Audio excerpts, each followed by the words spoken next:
Hello friends, welcome to my YouTube channel. तो अब तक हमने फिज़िक्स और केमिस्ट्री के कुछ इंपॉर्टेंट क्वेश्चन डिस्कस कर लिए हैं बिहार बोर्ड के।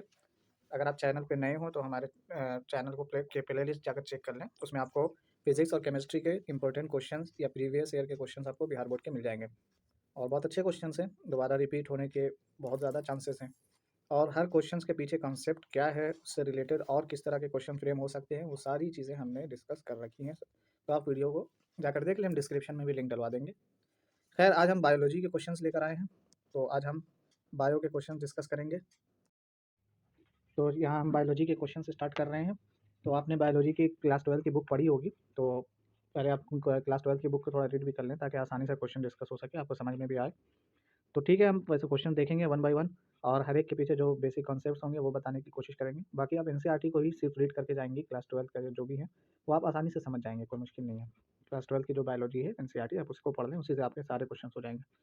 ठीक है, तो सबसे पहला क्वेश्चन है हमारे पास, RNI is use to control pest on which plant. RNI का यूज़ किस प्लांट में पेस्ट कंट्रोल में यूज़ किया जाता है। तो यहाँ देखें, यहाँ जो ऑप्शन दिया हुआ है पोटैटो, इसको काट दें। ऐसा कोई पोटैटो तो नहीं होता, एनसीईआरटी की लाइन है, टोबैको प्लांट में यूज़ होता है। ठीक है, तो ये तो टोबैको में हो गया। तो क्वेश्चन नंबर 1 का आंसर हो गया टोबैको प्लांट, यानी A, option number A. Next question है, cry one AB control. Cry one AB किसको कंट्रोल करता है, इसमें क्या दिया है, corn borer, wheat rust, cotton insect, ये मेज हाइट इंसेक्ट। तो ये ऑप्शन भी गलत ही दे रहा है। कोई नहीं, जो सही कंसेप्ट है वो मैं आपको बता दे रहा हूँ। आप एनसीईआरटी चेक कर लेना, एनसीईआरटी में सब गिवन है। तो इसका वन है कॉर्न बोरर। ठीक है, क्राइवन एबी कंट्रोल्स किसको कहता है, कॉर्न बोरर। ये दोनों जो क्वेश्चन अभी आपने देखा है, ये एप्लीकेशन ऑफ बायोटेक्नोलॉजी में आपको पेज नंबर उसके थर्ड पेज पर आपको ये सारी चीज़ें एक ही पेज के अंदर मिल जाएंगी। आरएनआई को पहले डिस्कस किया है ऊपर में, नहीं नीचे में, और क्राइवन एबी को ऊपर वाले पैराग्राफ में किया है, किसमें, बायोटेक्नोलॉजी के एप्लीकेशन वाले चैप्टर में। ठीक है, ठीक है, आप वहाँ से देख लेना। तो इसका सही ऑप्शन जो जाएगा वो ऑप्शन नंबर ए है। चलो नेक्स्ट क्वेश्चन देख लेते हैं। इसके आगे नेक्स्ट क्वेश्चन है, for nitrogen fixation in soil we may use cyanobacteria, protozoa और नेमाटोड्स और वीट प्लांट। किसका हम यूज़ करते हैं नाइट्रोजन फिक्सेशन में, साइनोबैक्टीरिया का यूज़ करते हैं, ऑप्शन नंबर ए। ठीक है, प्रोटोजोआ और नेमाटोड्स इस तरह का कोई यूज़ नहीं होता, किसका यूज़ होता है, साइनोबैक्टीरिया का यूज़ होता है। चलिए नेक्स्ट क्वेश्चन, क्वेश्चन नंबर 4 है हमारे पास, transgenic mice may be use for testing of the safety of vaccine, efficiency of fertilisers, doses of antibiotics, all of this. Transgenic mice किस में यूज़ होता है, ये भी आपने उसी बायोटेक्नोलॉजी में पढ़ा होगा कि सेफ्टी ऑफ वैक्सीन के लिए हम ट्रांसजेनिक माइस का यूज़ करते हैं। तो सबसे पहले जो सबसे ज़्यादा यूज़ होता है, ये एनसीईआरटी में लिखा हुआ है, 95% माइस का यूज़ किया जाता है। मतलब सबसे ज़्यादा जिसका यूज़ होता है वो क्या है, माइस है।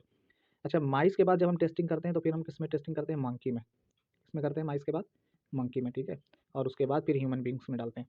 तो वैक्सीन की कई टेस्टिंग होती है। ठीक है, सबसे पहले जो हम सबसे ज़्यादा यूज़ करते हैं वो माइस में करते हैं, माइस के बाद फिर हम मंकी में डाल के यूज़ करते हैं, फिर उसके बाद ह्यूमन बींग में लेते हैं। डायरेक्ट ह्यूमन बींग में किसी भी वैक्सीन को नहीं ट्रायल लिया जाता। तो option number 1 A is correct है। उसके बाद है हमारा क्वेश्चन नंबर 5, रेस्ट्रिक्शन एंजाइम और नॉन एज। रेस्ट्रिक्शन एंजाइम्स को क्या कहते हैं, बायोलॉजिकल गन्स है, मॉलिकुलर सीजर्स है, प्लाज्मिड्स है, माइक्रोपेप्टाइड्स है। मॉलिकुलर सीजर्स होते हैं, काटने के काम आते हैं, आपने पढ़ा होगा। रेस्ट्रिक्शन इंडोन्यूक्लियस है ना, आर आई, रेस्ट्रिक्शन इंडोन्यूक्लियस के बारे में पढ़ा होगा। ये भी क्या है, इस तरह का रेस्ट्रिक्शन एंजाइम है। दो तरह का होता है ना, एक एक्सटर्नल होता है, एक इंटरनल होता है। एक्सटर्नल जो बाहर से काटता है और इंटरनल जो अंदर से काटता है। तो दो तरह के रेस्ट्रिक्शन इंडोन्यूक्लियस होते हैं। ठीक है, तो कौन सा ये तो बायोमोलिकुलर सीजर्स होते हैं ये रेस्ट्रिक्शन इंडोन्यूक्लियस, जिसको रेस्ट्रिक्शन एंजाइम्स भी कहते हैं। खैर, next question, water holding capacity is one of the quality of, water holding capacity किसकी क्वालिटी है, सॉइल की। और ये सॉइल की सबसे अच्छी क्वालिटी होती है वाटर होल्डिंग कैपेसिटी। ठीक है ना। नेक्स्ट क्वेश्चन है हमारे पास, number of deaths during a limited time period and place for a particular population in ऑसेस। के टोटल नंबर ऑफ डेथ कितनी है एक लिमिटेड टाइम पीरियड में, किसी जगह में एक लिमिटेड टाइम पीरियड में टोटल नंबर ऑफ डेथ कितना है, इसको क्या कहते हैं, मोर्टेलिटी कहते हैं। मरने के डेथ को क्या कहते हैं, मोर्टेलिटी कहते हैं। और जीने को मतलब पैदाइश को क्या कहते हैं, नेटेलिटी कहते हैं। खैर, यहाँ पर डेथ का पूछा है, ये देखो डेथ का पूछा है।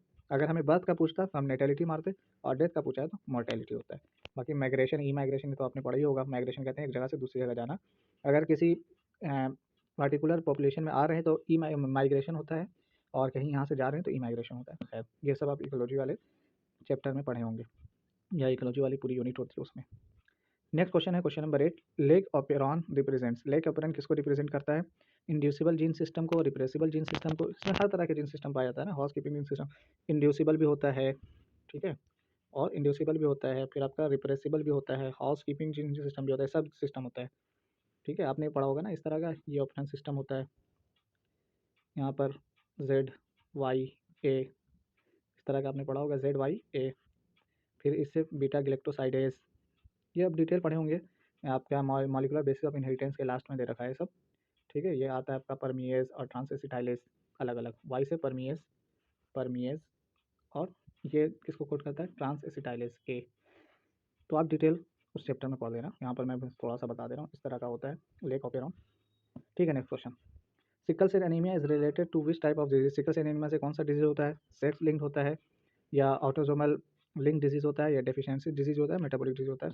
सिकल सेल एनीमिया एक तरह का ऑटोजोमल लिंक डिजीज या सेक्स लिंक डिजीज होता है। ठीक है ना, ऑटोजोमल लिंक डिजीज होता है। बाकी सिकल सेल एनीमिया के बारे में आपको थोड़ा बहुत ये तो पता होगा कि ये क्या होता है, मैं थोड़ा सा डिटेल दे रहा हूँ, बाकी आप पढ़ लेना। सिक्स पोजीशन में कि ग्लूटामिक एसिड यानी GAG, ग्लूटामिक कौन सा कोड करता है, GAG, किसमें बदल जाता है, GUG में, वेलिन में बदल जाता है। किसमें बदल जाता है, वेलिन में, GUG में। और ये पोजीशन कौन सी है, सिक्स पोजीशन। ठीक है, और इसी को हम ये एक एग्जांपल है, GAG GUG में वेलिन, यानी GAG ग्लूटामिक एसिड किसमें बदल जाता है, वेलिन में। ठीक है, और ये एग्जाम्पल किसका है, पॉइंट म्यूटेशन का। किसका एग्जाम्पल है, पॉइंट म्यूटेशन का। मैं बोल दे रहा हूँ, जो चीज़ें लिखी हुई नहीं समझ में आ रही है, मेरी आवाज़ सुनकर समझ लेना ये कौन सा एग्जाम्पल है, पॉइंट म्यूटेशन का। तो इस तरह का भी क्वेश्चन बन सकता है आपसे, यानी सिकल सेल एनीमिया पर आपसे पूछ ले कि कौन से पोजीशन में म्यूटेशन होता है, तो कौन से पोजीशन पे होता है, सिक्स पोजीशन पे। इस पर जीन के सिक्स पोजीशन पे। अच्छा, कौन सा जीन किस में बदलता है, तो कहना GAG जो कि कोड करता है ग्लूटामिक एसिड को, वो किस में बदलता है, GUG वेलिन में। तो ये भी पूछ सकता है GAG किस में बदलता है, GUG में। या फिर ग्लूटामिक एसिड किस में बदलता है, वेलिन में। या फिर ये पूछ लेगा कि कौन सा म्यूटेशन है, एक तरह का पॉइंट म्यूटेशन है। एक क्वेश्चन और इसमें से बनता है कि ये किस तरह का है, मतलब कि क्वालिटेटिव है या क्वांटिटेटिव है। तो आप इसके लिए कहेंगे कि ये सिकल सेल एनीमिया एक तरह का क्वांटिटेटिव है, क्वांटिटेटिव। ठीक है, क्वांटिटेटिव, एक सेकेंड, क्वांटिटी क्वालिटेटिव, क्वालिटेटिव। ठीक है ना, क्वालिटेटिव है, यानी जीन में म्यूटेशन हो रहा है, इसलिए हम ये कहते हैं कि क्वालिटेटिव म्यूटेशन एक तरह का। ठीक है, नेक्स्ट हम बात करते हैं, ये हो गए मैंने सिकल सेल एनीमिया की थोड़ी सी डिटेल दे दी है, बाकी आप अपने अपने लेवल पर अपने अपने बुक में से पढ़ लेना। नेक्स्ट क्वेश्चन है, the interior portion of sperm is covered by a cap like structure. ये क्या ना, स्पर्म की बात करें और कैप लाइक स्ट्रक्चर की बात करें तो तुरंत हमें नाम याद आ जाना चाहिए कि कौन सा होता है, एक्रोसोम होता है। ठीक है ना, acrosome. Next question, next question है, brewery is concern with, brewery मतलब ब्रेविंग इंडस्ट्री, जहाँ शराब वगैरह बनती है ना, ब्रेविंग इंडस्ट्री। तो ब्रेविंग इंडस्ट्री में, ब्रेवरिंग ब्रेविंग इंडस्ट्री में जो यूज़ होता है वो होता है आपका सैक्रोमाइसीस, सैक्रोमाइसीस सेरेविसियाई इसका पूरा नाम है। ये क्या है, ये एक तरह का ईस्ट है, और ईस्ट किसका एग्जाम्पल है, एक तरह का फंगस। तो आप ये भी कह सकते हैं ईस्ट है, या ये कह लीजिए अगर ऑप्शन में ईस्ट ना दिया हो तो आप क्या मार सकते हैं, फंगस मार सकते हैं। ठीक है, तो या तो ईस्ट मान ले या फंगस मान ले। ठीक है, तो मैं यहाँ लिख दे रहा हूँ कि ये सैक्रोमाइसी सेरेविसियाई का यूज़ होता है।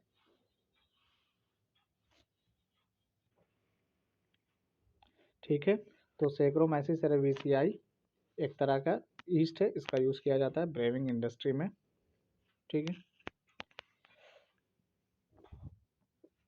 दूसरा सेकंड, आगे क्वेश्चन देखते हैं, क्वेश्चन नंबर 12 है, for induction of alien DNA in host cell we may use. ठीक है, किसका हम यूज़ कर सकते हैं, जिन गन का भी करते हैं, जिन गन का भी करते हैं, और माइक्रो इंजेक्शन का भी करते हैं। तो जिन गन भी ऑप्शन है, और माइक्रो पिपेट मतलब माइक्रो इंजेक्शन। ठीक है, दोनों का यूज़ करते हैं, तो ऑप्शन नंबर सी करेक्ट होगा। तो मैं डायरेक्ट सी पर ही मार देता हूँ, option number C both A and B। ठीक है, ये मार दे रहा हूँ। Gynoecium is made up of, बहुत आसान क्वेश्चन है, stigma, style ovary, all of this. ठीक है, ऑल ऑफ दिस जाएगा। गायनेशियम मतलब, गायनेशियम मतलब फीमेल पार्ट। ठीक है, फीमेल रिप्रोडक्टिव पार्ट को गायनेशियम कहते हैं, फीमेल रिप्रोडक्टिव पार्ट को गायनेशियम कहते हैं। और यही अगर हमसे, मैं आगे और डिटेल दे दे रहा हूँ आपको, एंड्रोशियम के बारे में पूछता, क्योंकि मान लो इसमें गायनेशियम है, आपसे एंड्रोशियम ही पूछ ले इस बार। तो एंड्रोशियम ये क्या है, मेल रिप्रोडक्टिव पार्ट आता है। ठीक है, तो ये हो जाएगा मेल रिप्रोडक्टिव। ठीक है, ये मेल रिप्रोडक्टिव पार्ट हो जाएगा।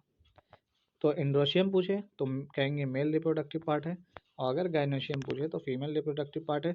और इस फीमेल रिप्रोडक्टिव पार्ट में 3 तरह के इसका होता है, एक होता है स्टिग्मा, एक स्टाइल, एक ओवरी।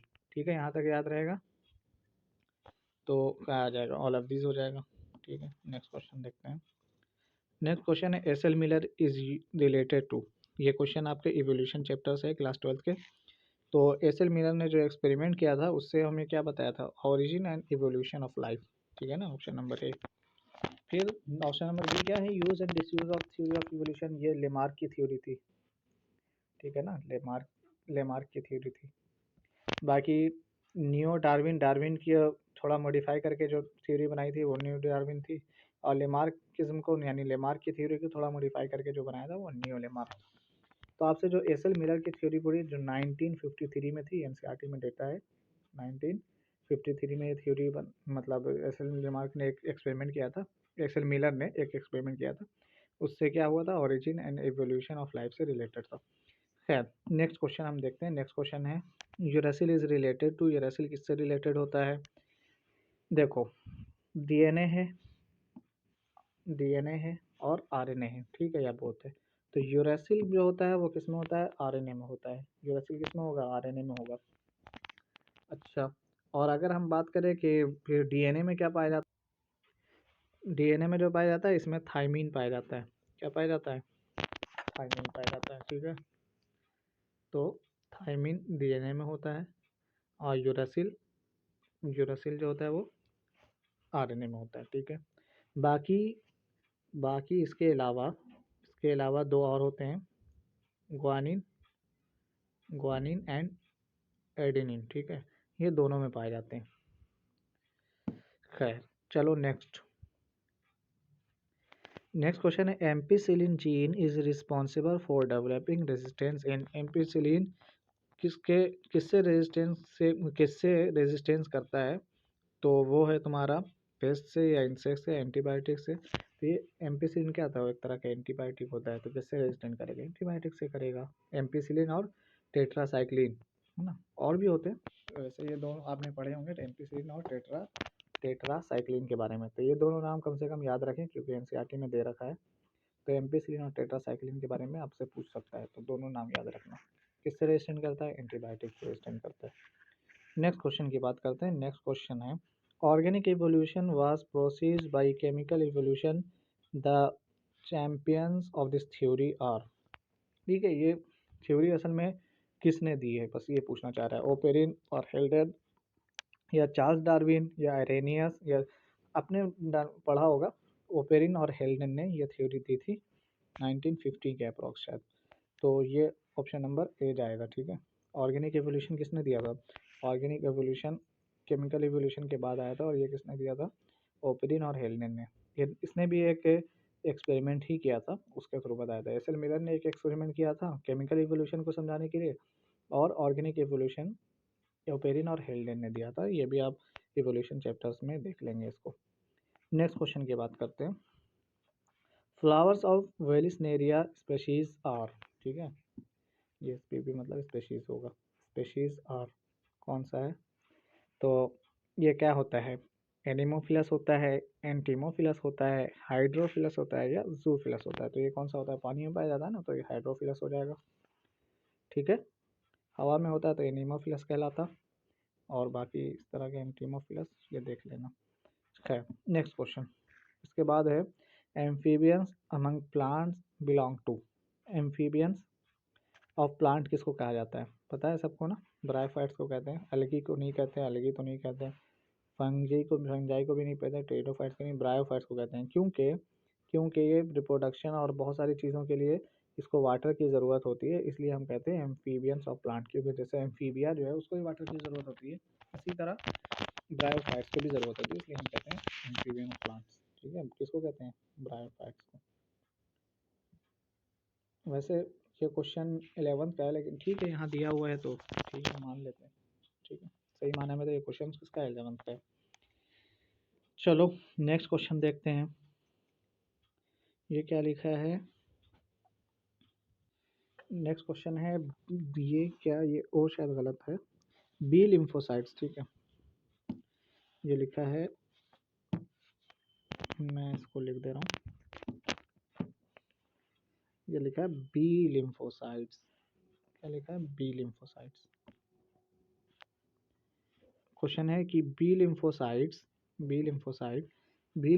प्रोड्यूस कहाँ बनता है? बोन मैरो में बनता है, थाइमस में बनता है, ब्लड में बनता है, लिम्फ में बनता है। कहाँ बनता है? बोन मैरो में बनता है, ठीक है ना? कहाँ बनता है? बोन मैरो में। चलो ठीक है, बी लिम्फोसाइट टी लिम्फोसाइट्स पढ़ा होगा आपने। नेक्स्ट क्वेश्चन है ओपियम इज ऑब्टेन्ड फ्रॉम, कहाँ से मिलता है? ये तो याद होगा आपको, कौन से प्लांट से मिलता है असल में ये पूछ रहा है, ठीक है। ऑपियाइड्स जो बनते हैं ना, जिस ड्रग्स में यूज़ होते हैं ओपियम, तो ये कहाँ से बनता है? पोथोरस सोम्निफेरम या एरिथ्रोजाइलम कोकाई, ये ई है, एरिथ्रोजाइलम कोकाई, ठीक है। कैनाबिस सटाइवा या एट्रोपा बेलाडोना, फिर मिलता है पेपेवर सोम्निफेरम से, आगे में लिखा हुआ है, ठीक है। एरिथ्रोजाइलम कोकाई से क्या मिलता है?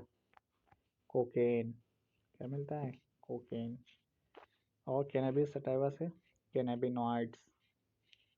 अब ये सब पूछ सकता है, इसलिए मैं यहाँ पे बता दे रहा हूँ, बाकी आप एनसीईआरटी खोलोगे ना, ये सब नाम मिल जाएगा, वहाँ देख लेना। कैनाबिनॉइड्स, इससे मिलता है कैनाबिनॉइड्स। और बाकी एट्रोपा बेलाडोना, ये भी एक तरह का प्लांट है, इससे भी मिलता है, यही मिलता है, ड्रग्स ही मिलता है, ठीक है। तो ठीक है, इसके बाद इसका आंसर क्या हो? पेपेवर सोम्निफेरम। नेक्स्ट क्वेश्चन है amplification of gene for intersect में बी फॉर इंटरेस्ट, अच्छा, amplification of gene for interest में बी डन बाई, किसके थ्रू होता है? MMR, PCR, MRI, all of this. खैर एमआरआई तो हो नहीं सकता, ठीक है, एमआरआई तो आपको पता है ना, मैग्नेटिक रिजोनेंस इमेजिंग, मतलब ये तो होता है मैग्नेटिक रिजोनेंस इमेजिंग, ठीक है। तो इससे तो हमें कोई मतलब है नहीं, तो इसको तो हटा ही दो। एमआरआई तो हम अभी यहाँ पर नहीं करेंगे, एमआरआई से एम्प्लीफिकेशन नहीं होता, एमएमआर से नहीं होता, पीसीआर से होता है। आपने कोविड के टाइम पे भी देखा होगा कि पीसीआर करवाते हैं। तो इसका फुल फॉर्म क्या है? Polymerase chain reaction. Polymerase chain reaction, इससे क्या कराते थे? आपने पढ़ा भी होगा, इससे क्या कहते हैं? एम्प्लीफिकेशन के काम आता है, 1 बिलियन तक की कॉपी बना देता है ये। तो option number B PCR, PCR का यूज़ करके हम जीन ऑफ इंटरेस्ट, यानी जो जीन हमें किसी भी इसमें डालना है तो उसे हम कहते हैं जीन ऑफ इंटरेस्ट, ठीक है, उसका हम एम्प्लीफिकेशन करते हैं और वो पीसीआर टेक्निक से किया जाता है, ठीक है। नेक्स्ट क्वेश्चन, इसके आगे देखते हैं। गैमेट्स आर यूजुअली हैप्लॉइड होता है, डिप्लॉइड। गैमेट्स हमेशा क्या होते हैं? यूजुअली कह ले, या चलो इन्होंने यूजुअली कहा तो यूजुअली हो कह लो, तो हैप्लॉइड होता है, ठीक है, यानी एन होता है। और डिप्लॉइड को हम कहते हैं 2n कहते हैं। पॉलीप्लॉइड तो कुछ भी हो सकता है, 2n, मोर देन 2n, ठीक है, ऐसे कर लो, more than 2n, 4n, 6n जो भी। तो यहाँ पर ऑप्शन गैमेट्स का होता है, हमेशा हैप्लॉइड होते हैं, तो हैप्लॉइड मारेंगे ऑप्शन नंबर 2, ठीक है। Next question, question number 24, pisciculture are related culture of. Pisciculture किससे रिलेटेड होता है? एक्वेटिक प्लांट से या एक्वेटिक एनिमल से या सिल्क वॉर्म से या लेक वॉर्म से? पीसी कल्चर में क्या कहते हैं? Aquatic animals. एक्वेटिक एनिमल्स में कोई भी आ सकता है, लाइक आपका फिश आ गया, ठीक है, फिर आपका प्रॉन्स आ गए, ठीक है, क्रैब्स आ गया। तो इस तरह के कोई किसी के भी, आप जब पिसिकल्चर करते हैं तो कोई भी हो सकता है एक्वेटिक एनिमल्स, चाहे वो फिश हो या प्रॉन्स हो या क्रैब्स हो, कोई भी एक्वेटिक एनिमल्स होना चाहिए, ठीक है। तो उससे हम प्रोसेस को कहते हैं पिसिकल्चर, ठीक है। नेक्स्ट है आपका the phenotype ratio for F2 generation in incomplete dominance. Incomplete dominance का जो रेशियो बन के आता है 1:2:1, ठीक है ना, 1:2:1। यही अगर कम्प्लीट डोमिनेंस होता तो आता 3:1, 3:1, लेकिन इनकम्प्लीट होने की वजह से बन के आता है 1:2:1। यानी ये कह लें जैसे कि वाइट और ब्लैक है, तो वाइट और ब्लैक का अगर कॉम्बिनेशन कर रहे हैं, मैं इनकम्प्लीट डोमिनेंस की बात कर रहा हूँ, तो यहाँ पर 3 तरह के कॉम्बिनेशन बन के आते हैं। एक तो पूरा डोमिनेंट, मान लो ये डोमिनेंट है, ठीक है, इसको मैं क्या कह दूँ, चलो कैपिटल पी और कैपिटल पी मान लेता हूँ इसको, और बी को यानी ब्लैक वाले को मान ले रहा हूँ स्मॉल पी, ठीक है। इसको मैं और अच्छे से समझा दे रहा हूँ आपको, इनकम्प्लीट डोमिनेंस का क्या मतलब होता है। मैंने क्रॉसिंग की, मान लीजिए मैंने क्रॉसिंग की यहाँ पर, किसकी की, एक की वाइट की, किसकी की, वाइट की, मैंने W लिख दिया, वाइट की। किससे क्रॉसिंग की, मैंने क्रॉसिंग की ब्लैक से। चलो ठीक है, तो ये कह लो कि वाइट से आया कैपिटल P स्मॉल p। मैं एक एग्जांपल ले रहा हूँ, ठीक है, चलो सही एग्जांपल मैं इसका ले रहा हूँ। तो वाइट लिया और ब्लैक लिया, और इसको वाइट को मैं लिख लेता हूँ W W, ठीक है ना, और इसका लिख रहा हूँ B, ब्लैक का B और स्मॉल b, ठीक है ना। एक सेकंड, इसको पहला कैपिटल तो दूसरा स्मॉल, और इसमें भी वैसे ही पहला कैपिटल तो दूसरा स्मॉल। यहाँ से क्रॉसिंग करके कितने तरह के आ जाएंगे, 4 रिजल्ट आ जाएगा, तो वो 4 मैं यहाँ लिख रहा हूँ। एक को मान लो W और B आ गया कैपिटल वाला दोनों, एक आ गया कैपिटल W और स्मॉल b, एक आ गया कैपिटल B स्मॉल w, एक आ गया स्मॉल w और स्मॉल b। तो ये मान लो कुछ दूसरा बन के कलर आ गया, मान लो पिंक आ गया, ठीक है, ये पिंक आ गया, और ये मान लो आपका वाइट आ गया, ये क्या आ गया, वाइट आ गया, और ये क्या आ गया, ये मान लो ब्लैक आ गया। इस तरह से मान के किया, ठीक है। तो 1 वाइट और 2 पिंक, तो 1:2:1, इसलिए यहाँ पे जो रेशियो बन के आया था 1:2:1। एक पिंक नया आ रहा है यहाँ पर, इसलिए इनकम्प्लीट डोमिनेंस में। अगर डोमिनेंसी होती तो वाइट वाले या ब्लैक में से ही कुछ बनता, लेकिन यहाँ पर इनकम्प्लीट डोमिनेंस हुआ है, इसलिए 1:2:1 ये रेशियो चेंज होकर आता है, ठीक है ना। ठीक है, यहाँ तक मैंने डिटेल बताया, क्वेश्चन डिस्कस किए हैं, बाकी नेक्स्ट वीडियो में हम इसके आगे भी कोशिश करेंगे। आप पुराने वीडियोस भी हमारे देख सकते हैं, आपको चैनल पे मिल जाएगा, इससे काफ़ी हेल्प मिलेगी। और जिस दिन जब आपका पेपर होगा उस दिन भी हम उसी दिन OMR शीट को और आपके क्वेश्चंस को डिस्कस कर लेंगे, ताकि आपको जितना जल्दी हो सके उसके आंसर मिल जाए, ताकि आपको सेटिस्फेक्शन हो जाए कि आपने कितना एग्ज़ाम हॉल में करके आए, ठीक है। तो इसी के साथ फिर मिलते हैं, बाकी आप चैनल को सब्सक्राइब कर लें, और वीडियो पसंद आई तो वीडियो को लाइक करें। आप अपने बिहार बोर्ड के सारे दोस्तों में इस वीडियो को फैला दें, है ना, क्योंकि हमें भी एफर्ट लगता है, और जब आप इस तरह से अब लाइक वाइक करेंगे तो हमें अंदर से एक मोटिवेशन मिलती है, और मेहनत करने का एक जुनून पैदा होता है, ठीक है। ठीक है, फिर यहाँ तक उम्मीद है आपको सबको समझ में आया होगा। जहाँ पर नहीं समझ में आया वो आप कमेंट करके हमसे पूछ सकते हैं, हम आपके एक एक कमेंट का रिप्लाई भी करेंगे, ठीक है। Thank you so much.